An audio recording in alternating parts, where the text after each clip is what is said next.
I've been in a casual relationship with YouTube for over a decade. Officially, my channel started on September 26th, 2011, but realistically, I didn't put much effort into it until 2018 when a relocation left me unemployed. Over the years, there have been periods where I've uploaded regularly and periods where life caused me to put content creation on hold for months at a time. I wanted to throw that timeline out there because I think my channel is a great example of what YouTube can be if you believe in the slow and steady burn strategy. There are a lot of people out there who like the idea of owning a channel, but who are put off by the perceived obligation that they need to upload continually. But one of my goals in making this video is to hopefully make the case that you can make a great side or even primary income by managing YouTube on your own schedule.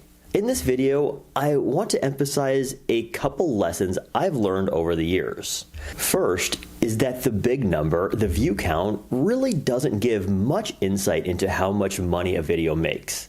It provides an extremely vague guesstimate of what earnings might be, and even that requires several assumptions. Second is the one I made earlier, that you don't need to upload on anyone's schedule but your own, that search or other non-subscriber driven traffic can completely carry a small channel. Let's keep these points in mind as we go through the numbers, and I think they'll help explain a lot. With all that in mind, let's jump into it. Here's the top number. Since November of 2018, my channel has made $53,249.29 against 7.3 million views, which averages out to $0.00729 per view or $7.29 per thousand, which is commonly abbreviated as RPM or revenue per mil, the Latin word for thousand. Most of this money comes from ads, 51,288 of it, or about 96%. We've also got a little bit from premium views, the affiliate program, a small pittance from shorts, and about $13 from supers. And as a side note, supers are a bad deal. YouTube takes 30% plus App Store fees, which can add up to more than half of what was sent. Meaning if someone sends you a $50 super, you'll actually receive somewhere in the $25 to $35 range. This feels excessive for a transaction the sender is likely assuming will go directly to the creator. So I always limit my supers to like $5 when I really appreciate a video. At that amount, it's more of like a gesture than anything. On the few occasions where I've really gotten a ton from a channel and want to send more, I use those Buy Me a Coffee or PayPal links. Just seriously, a 50% cut is too much, YouTube. Okay, rant over.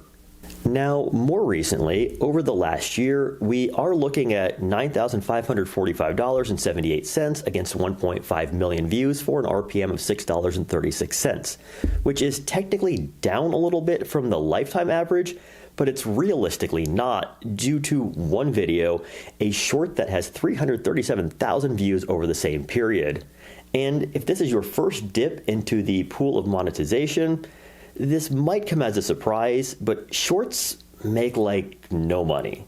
I did an entire other video about it, linked here, but essentially shorts are great for building a channel and gaining subs, but for direct monetization, they're pretty worthless. Just look at the earnings here, $38 against 337,000 views. That's an RPM of just 11 cents, or about 1.7% of what the channel otherwise makes for views on long-form horizontals. To put it another way, if this video were not a short, it would have made $2,462 using my channel's lifetime average. But going back to the overall figure, a channel-wide average RPM of $7.29, remember when I said earlier that one point I wanted to make is that your view count doesn't tell a great story? Let's look at a couple examples that illustrate this. First is one of my all-time highest earners, a review and demonstration of a Greenworks electric pressure washer. It has 386,000 views and revenue of $4,508 for an RPM of $11.66, 60% higher than my channel average. To me, this is like the ideal scenario for a search-driven, slow burn channel like mine. It's got a fantastic earn rate, It's 6 years old, still getting views, and has been steadily over the entire time. It doesn't matter if I'm uploading regularly or taking a few months off. This type of video just keeps working. Now, because it's a product review, advertisers are willing to pay a premium for placement. This video is in what would be considered a high RPM niche. Think about it from their perspective. All else equal, would you rather place your ad in front of someone casually watching a meme video or someone actively researching something to buy? Another explanation for this video's success is a third point I wanted to make: the importance of audience location. Where your views are coming from has an enormous impact on how much advertisers are willing to pay. In this video's case, 92% are coming from the US and Canada, both Tier 1 ad countries. If you're unfamiliar with that term, just Google ad country tiers and you'll find tons of articles by marketing research firms, essentially grouping countries by what is presumed disposable income. Then there's the video length. It's 12 minutes and 49 seconds. Aside from the fact that YouTube just likes longer videos, there's an immediate effect of uploading content that exceeds 8 minutes, the mid-roll ad. From what I understand, it's kind of like your video's prime real estate. Again, looking from an advertiser's perspective, what eyes do you want on your content?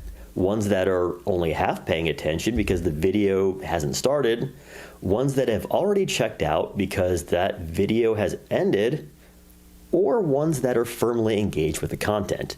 It's really a no-brainer. Advertisers want the most engaged audience, and this video being over 12 minutes probably means multiple high-revenue mid-rolls will be shown. Now, at the beginning, there were a couple points I wanted to make, first being that the view count alone doesn't tell a complete story, and second, that organic traffic can carry a channel. So how did most people find this video? It's almost entirely a combination of YouTube search at 48.9%, related content at 21.5%, and 18% external, which includes Google. Another indication, 99.6% of watch time comes from non-subscribers. Finally, there's one more big earnings opportunity here.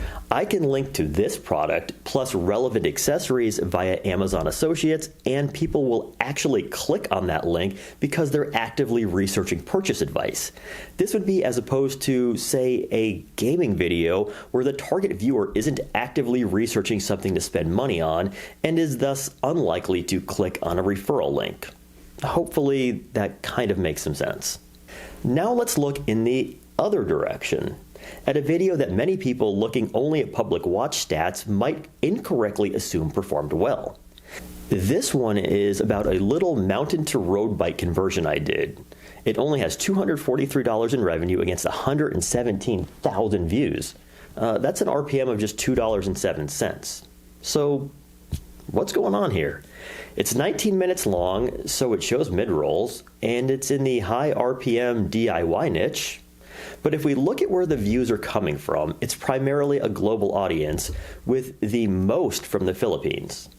And I'm certainly not trying to make any country-specific comments here, but just like hotels, food, and haircuts are cheaper in the Philippines or Indonesia, so are the ads. It's just another data point illustrating how much of an impact audience location can have on your RPM. Now, in general, higher effort videos lead to more financially successful content. There's a correlation there, but not always. To demonstrate, let's look at this one, a quick 3-minute and 37-second video demonstrating how to refill a floor jack. Pretty low effort, yet it's made $1,996, has 356,000 views, and netted 411 subs, all for about 30 minutes of effort. I wanted to show you all this one because it's an example of a video that makes good use of our most valuable resource, time. It's something I think about a lot. Instead of the direct monetary cost a video might take, I like to consider how much time it will take instead. If I have one that makes $100, yet took a week to make, then I don't consider that a success. However, if that same $100 video takes 10 minutes, well then, that's very successful.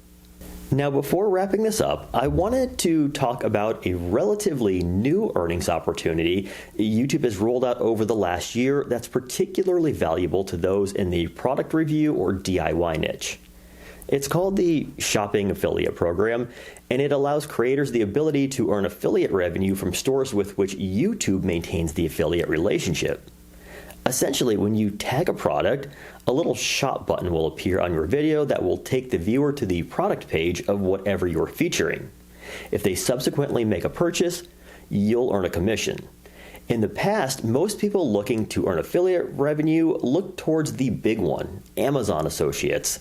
A lot of other programs have existed, but often generated such a small amount of revenue that most creators didn't even bother. But the fact we now have access to many programs, all within Studio, it kind of changes that. Over the last year, I've made $658.27 from YouTube Shopping with no real additional effort other than clicking a couple extra buttons when uploading. Going forward, I can see this opportunity being an even larger share of the earnings mix as it becomes better integrated and the number of available stores increases. So, I'm hoping this video will have provided some information to those specifically interested in what YouTube can be if you're like me, looking for a creator experience that's not really high pressure, one that relies on search and recommendations as opposed to subscriber-driven traffic. I know a lot of people live in day-to-day fear of losing their jobs, and that alone can make the entire concept of employment really stressful. But I think one of the best opportunities YouTube offers is the ability to relieve some of that day-to-day fear by providing an easily scalable income source. Imagine one day you get called into your boss's office and you know what's coming, but instead of walking out devastated, you walk out carefree. Like, no big deal. You've already got a monetized channel ready to spool up at a moment's notice. Ultimately, that's why I love the platform. It's so flexible. If I want to do nothing else but crank out content, I can.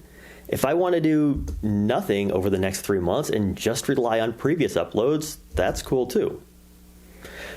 Okay, maybe I'll see some of you in 10 more years when I get around to making another earnings update.